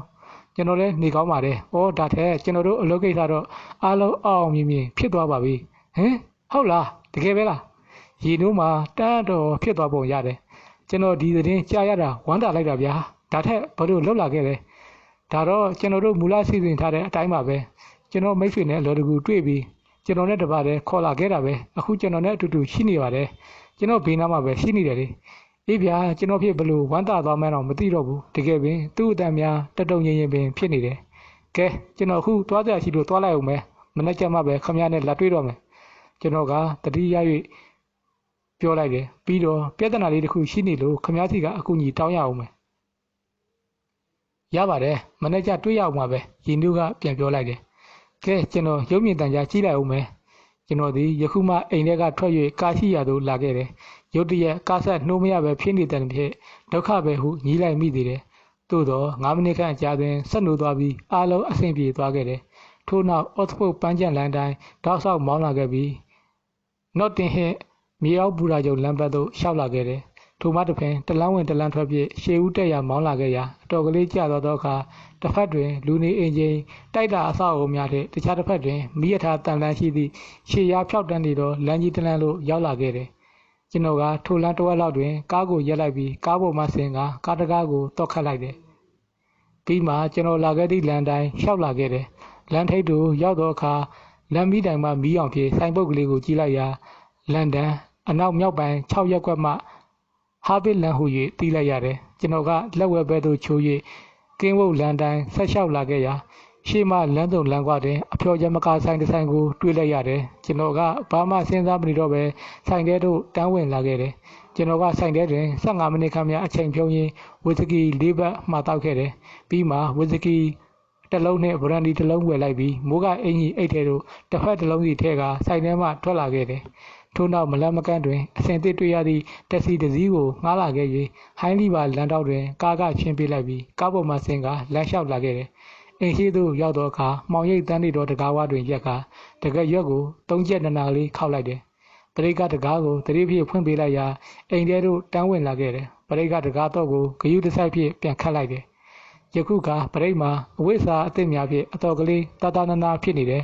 စောစောကသူဝတ်ထားသောထာဝိဇ္ဇာများမှာအဲ့ရကရင်ခြေရင်းတွင်လုံထွေးပင်ထုတ်ထားသည်ကိုတွေ့ရတယ်တိတ်ဟုတ်နေပါလားကြော့ခမည်းကိုအရဝိရက်စာတဲ့မြင်ရတော့ဒါပထမဆုံးချိန်ပဲကျွန်တော်ဖြေရုတ်တရက်လူတော်မှားနေတယ်သူကကျွန်တော်စကားကိုသဘောကျပြီးပြုံလိုက်တယ်အေးဗျာဒီဝိဇ္ဇာတွေဝတ်လိုက်ရတော့မှလူကိုနေလို့ထိုင်လို့ကောင်းသွားပြီတမျိုးကြီးဖြစ်သွားတယ်သူကမျက်နှာတစ်ပြီးခေါင်းမတန်ရများကိုစီကျော်တုတ်တင်ထားတော့လဲနှစ်ဖူးမတန်ရမှာသွေးမတိတ်သေးပဲရှိနေသည်ကိုတွေ့ရတယ်ကျွန်တော်ကတန်ရများကိုအနာကပ်၍ဂယုတစိုက်ကြည့်လိုက်တယ်နှစ်ဖူးမတန်ရများမှာပျော်ပါလောက်အောင်ကြီးကျယ်ခြင်းမရှိတော့လဲကြောက်စရိတ်ခဲများဤတန်ကြောင်နှစ်ဖူးတစ်ပြင်လုံးမှာအပေါက်အပြဲများဖြစ်နေသည်ကိုတွေ့ရတယ်၎င်းတို့နဲ့ရာဘက်မျက်ခုံ၏အပေါ်နားတွင်ဒဏ်ရာအတော်ကလေးများပြီးထိုမျက်လုံးတစ်ဖက်မှာဖူးရောင်ရိပ်ပိတ်တော့မရောင်ဖြစ်နေတယ်။ထို့ပြင်ဘက်ဘက်လက်မှာလည်းသူ့နှစ်ဘေးမှာတွဲလောင်းကျနေပြီးလှုပ်မရပဲဖြစ်နေတယ်။ခမည်းတီတန်းဆိုရင်မနှက်ဖက်မနှက်ကြတော့မျက်လုံးတွေပိတ်နေတော့မှာပဲ။ဒါပေမဲ့ဒဏ်ရာကတိတ်တော့မကြီးကျယ်ပါဘူး။နှစ်ဖူးကပေါက်တာပြဲတာတွေလည်းမကြခင်အနာကျက်ပြီးပျောက်သွားမှာပဲ။အရေးကြီးတာကလက်ကဝက်ကဒဏ်ရာပဲ။ဒါလည်းဒီညတော့ကျွန်တော်တို့ဘာမှလုပ်နိုင်အောင်မဟုတ်ဘူးမနှက်ပြန်ကြမှာဆရာဝန်ခေါ်ပြရမှာပဲလောလောဆယ်တော့လက်ကိုအဝဲနဲ့တိုင်ထားမှဖြစ်မယ်နေအောင်အဲ့ဒါကျွန်တော်လုပ်ပေးမယ်ကျွန်တော်ကအလွယ်တကူပင်ဂရင်ချေရင်းရှိပရိထောင်ကြီးကိုဆုပ်ပြရင်ပခုံးတိုင်းလုပ်ပေးလိုက်တယ်ခုဆိုရင်ဘယ်နဲ့နေသေးလဲဟာအများကြီးတက်တာသွားတာပေါ့ပရိကပြုံးကြီးပြန်ဖြေလိုက်တယ်မနှက်ပြန်ဆိုရင်ဓာတ်ထက်ကောင်းသွားမှာပါဤတွင်မှာကျွန်တော်ကပလေးနှလုံးကိုထုတ်လိုက်တယ်ကဲဝီစကီလားဘရန်ဒီလားဖြစ်နိုင်ရင်ကျွန်တော်တို့ဗရန်ဒီပဲစားကျင်တယ်ဗျာရပါတယ်ကျွန်တော်ကခက်သက်ပင်ပြန်ပြောလိုက်တယ်ကျွန်တော်ကတော့ခပ်ပြင်းလေးတစ်ခါတစ်ဖလားလောက်ချရရင်ပြီးရပါပဲကျွန်တော်ကဖန်ခွက်နှလုံးကိုဆွဲယူလာပြီးဝီစကီနဲ့ဘရန်ဒီကိုတဝက်ခန်းစီထည့်ရင်ဗရန်ဒီကိုပရိတ်အားလှမ်းပေးလိုက်တယ်ကဲကျွန်တော်တို့ရဲ့စကားမဆုံးမီပရိတ်ကဖြည့်ရပြောလိုက်တယ်ကျွန်တော်တို့ရဲ့အောင်ဝက်အတွက်ပေါ့ဗျာပြီးတော့ခမည်းအတွက်လည်းဂုဏ်ပြုပါတယ်ကျွန်တော်တို့နှစ်ယောက်ဖန်ခွက်ချင်းထိလိုက်ရတယ်ပြီးတော့ဗျိုင်းတူမောလိုက်ကြတယ်အာတကယ်ရတာပဲဗျာပရိတ်ကအာရပါရပြောလိုက်တယ်ခမည်းပြောတဲ့တစ်ခွက်တစ်ပလားဆိုတာဒါပဲထင်ပါရဲ့ကျွန်တော်ကဖန်ခွက်များထဲသို့နောက်ထပ်ရက်များထပ်ဖြည့်လိုက်တယ်ထို့နောက်ရုပ်မြင်သံကြားကြည့်ရန်စီစဉ်ကြတယ်ပရိတ်ကသူ့ကရင်ပေါ်မှပင်ထိုင်၍ကျွန်တော်ကပလက်ကလိုက်ထိုင်ပေါ်တွင်ထိုင်လိုက်တယ်လက်ပတ်နိုင်ရီကိုကြည့်လိုက်တော့အခါ8:45မိနစ်9:00နာရီဆိုရင်တည်င်းလာလိုက်ပြီကျွန်တော်ကပရိတ်အားလှမ်းပြောလိုက်တယ်ပြီးနောက်ပရိတ်မျက်နှာကိုအသိပဲပါတော့အကြီးဖြစ်ကြည့်ပြီးဆက်ပြောလိုက်တယ်ဒီညစိတ်ဝင်စားစရာတည်င်းထူးတစ်ပုတ်ပါရင်တိတ်ကောက်မှာပဲဟုတ်တယ်ဗျပရိတ်ကရေပြောလိုက်တယ်ရုပ်မြင်တန်ကြားမှာတေဂိတာအစီအစဉ်များပြီးဆုံးသွားတော့အခါပိတ်ကားမှာတစ်စက္ကန့်ကြော်များဘာရုပ်မှပေါ်လာမလဲမပေါ်လာပဲဟာလာဟင်းင်းကြီးဖြစ်နေတယ်ပြီးမှတရင်ကြီးညာရန်ဆန်းတော်ချင်းအချက်ပေးတီလုံးတန်ပေါ်လာတယ်တစ်ချိန်တည်းမှာပင်ဖြုံကနေရုပ်မြင်တန်ကြားပိတ်ကားပေါ်တွင်ဂျိုးပရိကြီးမျက်နှာကြီးပိတ်ကားနဲ့အပြည့်အနီးကဲရုပ်တရက်ပေါ်လာတယ်ကျွန်တော်တို့နှစ်ယောက်မှာတယောက်နဲ့တယောက်တိုင်ပင်ထားသည့်အလားတယောက်နဲ့တယောက်ပြိုင်သူကြည့်လိုက်မိကြတယ်ထို့နောက်ဆန်တော်ချိန်တီလုံးပြီးဆုံးသွားသည့်နေ့တစ်ပြိုင်တည်းတရင်ကြီးညာချက်ထွက်ပေါ်လာတယ်ယနေ့ညလန်ဒန်အနောက်ပိုင်းမှာဖြစ်ပွားခဲ့တဲ့အလွန်စိတ်ဝင်စားစရာတကယ်ဖြစ်ရဲ့တကယ်ဇက်လန်တစ်ပုဒ်ကိုလွှင့်ထုတ်ကြီးညာပါတော့မယ်ခင်ဗျာတရင်ကြီးညာသူကထန်ကလိုင်းကြလေယူလေသိန်းဖြစ်ပြောလိုက်တယ်လှုပ်ရှားတွေအတွက်စပိုင်လုပ်ခဲ့တဲ့အမှုနဲ့ပတ်သက်လို့ထောင်ဒဏ်42နှစ်အပြစ်ပေးခံနေရတဲ့ရောပရိတ်ဟာဒီနေ့ညနေပိုင်းလန်ဒန်မြို့ဝမ်ဝုတ်ဆန်ကတဲ့အကျဉ်းထောင်ကြီးကထွက်ပြေးလွတ်မြောက်သွားပါတယ်ပရိတ်ဟာ1962ခုမတ်လအတွင်းကဗဟိုရာဇဝတ်တရားရုံးမှာအမှုစစ်ဆေးခြင်းခံခဲ့ရပါတယ်သူ့ပေါ်မှာချမှတ်ခဲ့တဲ့ရာဇဝတ်ပြစ်ဒဏ်ဟာပြည်တရားရုံးအဖွဲ့များရဲ့တမိုင်းမှာအများဆုံးဖြစ်ခဲ့ပါတယ်သူဟာဘာလင်မြို့တော်မှာပြည်တရားထောက်လှမ်းရေးတာဝန်များထမ်းရွက်နေသေးမှာပင်လှုပ်ရှားကိုတရင်ပြီးခဲ့တဲ့ဆိုပြီးဆွဆွဲချက်9ချက်ဆွဆွဲခံရပြီးခံခဲ့ရခြင်းဖြစ်တယ်။ဒီနေ့ညပိုင်းမှာဖြစ်ပွားခဲ့တဲ့အမှုနဲ့ပတ်သက်လို့ပြည်ထောင်ရေးဌာနရဲ့တရားဝင်ကြေညာချက်တစ်ခုမှာပရိတ်ဟာယနေ့ည9နာရီအိတ်ဆောင်များပိတ်ချိန်တွင်သူ့အခမ်းမှာပျောက်ဆုံးခဲ့တယ်လို့ဖော်ပြပါရှိခဲ့တယ်။အကျဉ်းထောင်နေမြေတဝိုက်လက်လံစုံစမ်းရှာဖွေခဲ့ရာပရိတ်ကိုလုံးဝမတွေ့ရတော့တဲ့ဖြင့်ထောင်မှထွက်ပြေးပြီးဟုယူဆရကြောင်းအဆိုပါကြေညာချက်မှာဆက်လက်ဖော်ပြပါရှိပါတယ်။ယခုအခါမှာစကော့တလန်ရဆောက်တော့အဖွဲ့ကြီးရဲ့ကြီးကျယ်ကွက်ကွယ်ရေးမှုနဲ့လန်ဒန်မြို့တစ်မြို့လုံးကိုပိုက်စစ်တိုက်ပြီးထောင်ပြေးပရိတ်ကိုအပြင်းထန်လိုက်လံရှာဖွေနေရတယ်လို့သိရပါတယ်။လေစိတ်အားလုံး၌ တင်းဘောစိတ်အားလုံးများမှလည်းအထူးဂရုစိုက်ပြီးသက်ဆိုင်ရာရဲများနဲ့ဆုံတော့များကမျက်ရှိမပြတ်စောင့်ကြည့်နေကြပါတယ်။တစ်ချိန်တည်းမှာပဲအရှေ့ဥရောပနိုင်ငံများမှတန်ကြုံများကိုလည်းအခက်အခဲစောင့်ကြည့်လျက်ရှိနေကြပါတယ်။အင်မတန်စိတ်လှုပ်ရှားစရာကောင်းတဲ့ဒီအမှုကြီးနဲ့ပတ်သက်လို့သတင်းများအဆက်မပြတ်ရောက်ရှိနေသေးပင်ဖြစ်ပါတယ်။နောက်ဆက်တွဲသတင်းများကိုအချိန်မီဆက်လက်ကြီးညာသွားပါမယ်ခင်ဗျာ။ကျွန်တော်ကပရိဘတ်တို့လှည့်ပြီးဖန်ခွက်ကိုမြှောက်လိုက်တယ်ရဲဘော်ဆက်လို့နောက်မဆုတ်တဲ့ပရိကအားရပါရရေလိုက်တယ်ပြီးမှနှစ်ယောက်သာဖန်ခွက်ချင်းထိ၍လက်ကျန်များကိုမောလိုက်ကြရတယ်ဒါဖြစ်ကျွန်တော်လာလို့ဖြစ်မလားသူကစိတ်ရထက်တန်စွာပင်ဒီလိုဆိုလဲလာခဲ့ဖို့ရပါတယ်ကျေးဇူးပဲရှောင်းကျွန်တော်15မိနစ်တွင်ရောက်အောင်လာခဲ့မယ်ကျွန်တော်ကတယ်လီဖုန်းခွက်ကိုချပြီးအခန်းထဲသို့ပြန်ဝင်လာခဲ့တယ်ကဲခမည်းရှက်အင်ကြီးကိုချွတ်လိုက်ဆရာဝန်ကပရိတ်အားပြောနေတယ်ပရိတ်ကဆရာဝန်ညွှန်ကြားသည့်တိုင်ရှက်အင်ကြီးကိုချွတ်လိုက်တယ်သပွဲဘေးတွင်မူခွဲစိတ်ကုသရာတွင်အသုံးပြုမိဆေးဝါးပစ္စည်းကိရိယာများအလုံးအစဉ်အသစ်တက်ဆင်ထားတယ်သို့တော့များများဆဆတော့မဟုတ်3-4မျိုးလောက်ပဲတွေ့ရတယ်ပတ်တီလိပ်များပလစတာမှုတ်ဘူးထုံသေးပလင်းနှင့်ဆေးတိုးအစသည်တို့ပင်ဖြစ်တယ်ကျွန်တော်ခမားကိုပထမဆုံးထုံသေးထိုးပေးမယ်ဆရာဝန်ကပရိတ်အားပြောလိုက်တယ်ထုံသေးကြောင့်လုံးမနာဘူးလို့တော့မပြောဘူးဒါပေမဲ့နည်းနည်းပါးပါးတော့နာမဲ့တဘောရှိတယ်ပြီးတော့ဆရာဝန်ကကျွန်တော်ဘက်သို့လှည့်ပြောလိုက်တယ်ကျွန်တော်လက်ဆေးခြင်းလို့ဘာမှဆေးရင်ဖြစ်မလဲကျွန်တော်ကဆရာဝန်ကတစ်ဖက်မှရေချိုးကန်းတဲ့သို့ခေါ်သွားခဲ့ပြီးသူသည်အင်ကြီးလက်ရှိကိုပင်၍လက်နှစ်ဖက်စလုံးကိုစိတ်ရှိလက်ရှိစီကျော်တန့်ဆင်နေသည်မှာကျွန်တော်အထင်15မိနစ်ခန့်ပင်ကြာလိမ့်မည်ထင်ရတယ်ပြီးတော့ကျွန်တော်အစဉ်သစ်လှမ်းပေးသောမျက်နှာတုပ်ပါအတိတ်တစ်ထည်ဖြင့်လက်များကိုကြက်ကြက်ညနာတုပ်ပြီးအခန်းထဲသို့ပြန်ဝင်လာခဲ့ရာကျွန်တော်လည်းသူ့နောက်မှလိုက်ပါလာခဲ့တယ်ထိုခိုင်းအရှိမလူကော့ခေါင်းလောင်းတန်3ချိန်ကြာလျက်ဖြင့်ပေါ်တာရောက်လာပြီဟုသိလိုက်တယ်ပေါ်တာကဆရာဝန်နှင့်ပရိတ်တို့ရှိရာအခန်းသို့ကျွန်တော်နဲ့အတူဝင်လာခဲ့ပြီးဘာတခုမှမပြောဘဲကျွန်တော်တို့တွေလောက်ကင်နေရသည်ကိုအခန်းတောက်တနေရာမှရက်ကြည့်နေခဲ့တယ်ကျွန်တော်ကလည်းဆရာဝန်ပြန်သွားမှပရိတ်နှင့်သူတို့အားလုံးကိုမိတ်ဆက်ပေးမည်ဟုစိတ်ပန်ဖြက်ကဒီအတိုင်းပင်မသိလိုက်မသိပါသာဖြစ်နေလိုက်တယ်ဆရာဝန်ကယခုလိုခွဲစိတ်ကူးသားမှုကိုမလုပ်ဘဲနေခဲ့သည်မှာ10နှစ်ခန့်ရှိပြီဟုပြောခဲ့တော့လဲသူကကျွမ်းကျင်သောဝါချင်းဆရာဝန်တူဖြစ်ဟန်တူတယ်အဘက်ရောက်ဆိုတော့ပရိတ်လက်ကောက်ဝတ်ကိုခွဲစိတ်၍ကျိုးနေသောအယိုးကိုပြန်တက်မှတ်ပြီးရေပြားကိုပြန်ချုပ်ပြီးသည့်အထိအဆအဆုံး10မိနစ်ပင်မကြာပဲပြီးစီးသွားခဲ့တယ်။စောစောကသူ့လက်ကိုဆေးကြောနီဒီကပင်ပိုကြသေးသည်ကိုကျွန်တော်သတိပြုလိုက်မိတယ်။ကဲဒါလို့ဆိုရင်အတော်ကလေးနေသားတကြားပြန်ပြီးဖြစ်သွားပါပြီ။နောက်ဆုံးတွင်ဆရာဝန်ကစိတ်ကြလက်ချပြောလိုက်တယ်။မှန်တယ်ကျွန်တော်မျက်စိအောက်မှာပင်ပရိတ်လက်မှာစောစောကလိုပုံပြက်ပန်ပြက်ဖြစ်မနေတော့ပဲလူကောင်းတယောက်၏လက်နှင့်မချပုံမှန်ပြင်ဖြစ်သွားသည်ကိုတွေ့လိုက်ရတယ်ထို့နောက်ဆရာဝန်ကပလက်စတာမှုန့်များကိုရင်းနှင်းရှိဖြောကပတ်တီများကိုနှိပ်၍ပရိတ်လက်ကဝက်လက်ဖမိုးနှင့်လက်ဖွားကိုပတ်တီစီးပေးခဲ့တယ်လက်ချောင်းများကိုမူပတ်တီမစီးပဲဒီအတိုင်းခြံထားခဲ့တယ်ကဲဒါပါပဲအားလုံးပြီးပါပြီဆရာဝန်ကသူ့ပစ္စည်းများကိုတစ်ခုစီတည်ရင်ပြောတယ်နောက်တနင်္ဂနွေကျော်လောက်နေရင်ပလတ်စတာကင်ထားတဲ့ပတ်တီယာမာလာပြီးကြောက်ပက်တီဖြစ်သွားပါလိမ့်မယ်ထို့နောက်ဆရာဝန်ကခွဲစိတ်ဓာတ်ဒီဒဏ်ရာကြောင့်တစုံတရာထိခိုက်တုံ့ပြန်မှုမရှိစေရန်ပရိယာပနေစလင်တစ်လုံးထိုးပေးခဲ့တယ်တခုမေးပြရစီဆရာစီထူပြီးတွင်ဆရာဝန်အားကျွန်တော်ကပြောလိုက်တယ်